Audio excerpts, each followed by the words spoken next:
Chelsea fans, it's time for another uncomfortable conversation, but this conversation needs to be had. This team is indisciplined. The number of red cards is now worrying. I know in a previous video, I said that I wasn't too worried about the red card that they were getting, but now I think it's concerning. Concerning that you have accumulated 10 yellow cards in one Premier League season. The amount of points it has cost Chelsea and the amount of matches it has cost Chelsea, I think those red cards are at least 40% of the reason why Chelsea are struggling to qualify for the Champions League, which they ultimately might not qualify for. And what makes it more worrying, why I said it is a disciplinary issue rather than a tactical issue, is this. For a team that accumulates red card normally, you would expect that it's a team that plays on the back foot, a team that is always defending, that has to go into tackles and have to make challenges to keep their nose in the game.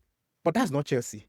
In the Premier League this season, Chelsea are third with the highest percentage of ball possession, only behind Manchester City and Liverpool. And in terms of raw numbers, they are very close to Manchester City and Liverpool. I think they have about 58.1% of possession on average per game. So Chelsea is a team that holds on to the ball, that plays with the ball at their feet. A team like that controls the game should not be having red cards. But then if you go and look at the red cards that Chelsea are getting, I analyzed the Fofana one against Burnley. He got a red card for a tackle that he did not have to make. They were 1-0 up. It was deep in the opponent's half. The opponent was backing his goal. Fofana went for a tackle he did not need to make, knowing fully well that he's already on a yellow card. He got a second red, his second yellow, he got sent off. Pedro Neto in the game against Arsenal, it was the same thing. This was a tackle that Pedro Neto did not have to make. Martinelli wanted to run initially, but when Martinelli discovered that it was Pedro Neto that was going to chase him, he stopped because he knows that he will not beat Pedro Neto for pace. Pedro Neto will match him toe-to-toe for pace. Pedro Neto knows that as well. Martinelli tried the second time, he didn't move. There was absolutely no need. And people were covering already. Chelsea defenders were running back and covering already. There was no need for Pedro Neto to dive into that tackle. But he did. He lost his head. He did. He got a red card. If you go back to earlier in the season, the Manchester United game where Sanchez got a red card, I analyzed that game again and I said that there was no need for Sanchez to make that rash tackle that he did. The sensible thing would have been to allow Manchester United to score that goal.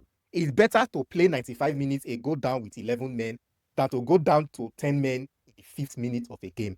You are more than likely going to lose that game. And they went on to lose that game. So the whole point is that the way Chelsea sets up and the way Chelsea plays matches, Chelsea should not be getting red cards and yellow cards. Arsenal have not gotten a single red card this season. Most of the yellow cards and the red cards that Chelsea are getting are usually, they're not even tactical fouls that you say it's understandable that this player has to take one for the team. They are just reckless and unnecessary challenges that the players did not have to make. So Rosinho should start clamping down on his players. People should start thinking with their heads on during a game and keep their heads on. Now, you want to say that it's a young team, and I'm going to say this once and for all. We should draw a line on that excuse this season. You know, that excuse that is the youngest team in the league. They are a young team. They have no experience. It's still a work in progress. I have maintained that excuse consistently for Chelsea all through this season. But now I think that at the end of this season, we need to draw a line on that excuse. It's not a young team anymore. They are still young in age, but there is enough Premier League experience in that team now. Kopama is a young player, but Kopama is entering his 3rd season as a big player in a big club. That excuse of inexperience should stop.